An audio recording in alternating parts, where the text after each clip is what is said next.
God is a perfect knower.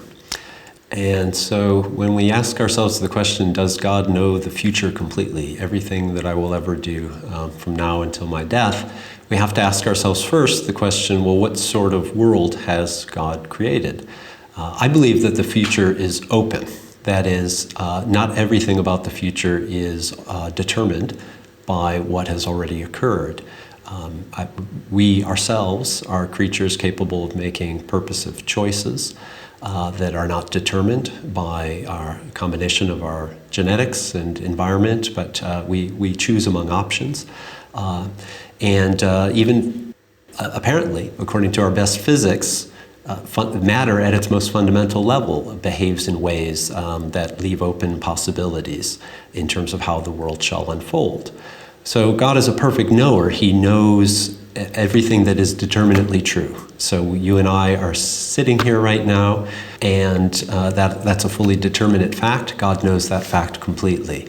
But when it comes to the future is not a realm of settled fact. It's a realm of partially constrained possibilities. Much about the future is undoubtedly determined, that the solar system will exist for many years to come is no doubt fully determined, and God knows all the facts about the large-scale behavior of the planets in the future, but many of the details are not fully determined, and there's no fact of the matter about what it is I will do. There are only perhaps probabilities about what I'm likely to do.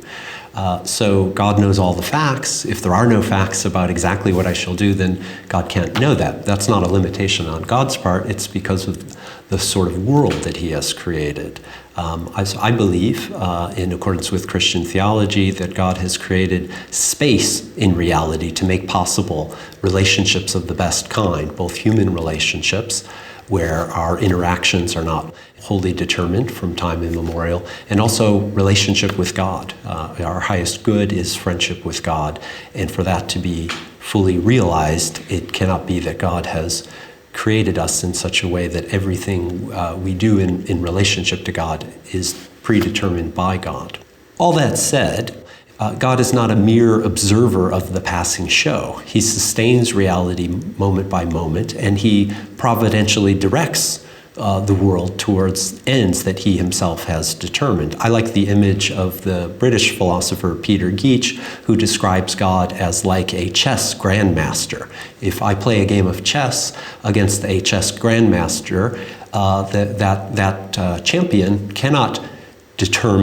does not determine exactly how it is that I shall play my moves, yet because of his superior ability, he does determine, he can declare that I will be checkmated within a certain number of moves. It's up to me to how I shall play out the details, but he can anticipate the possibilities and respond in accordance with his purposes. So I believe that while it is true that human beings have a limited measure of control over how the future will unfold, that is consistent with God's having total control over the large-scale ends that are realized, including ends concerning ourselves.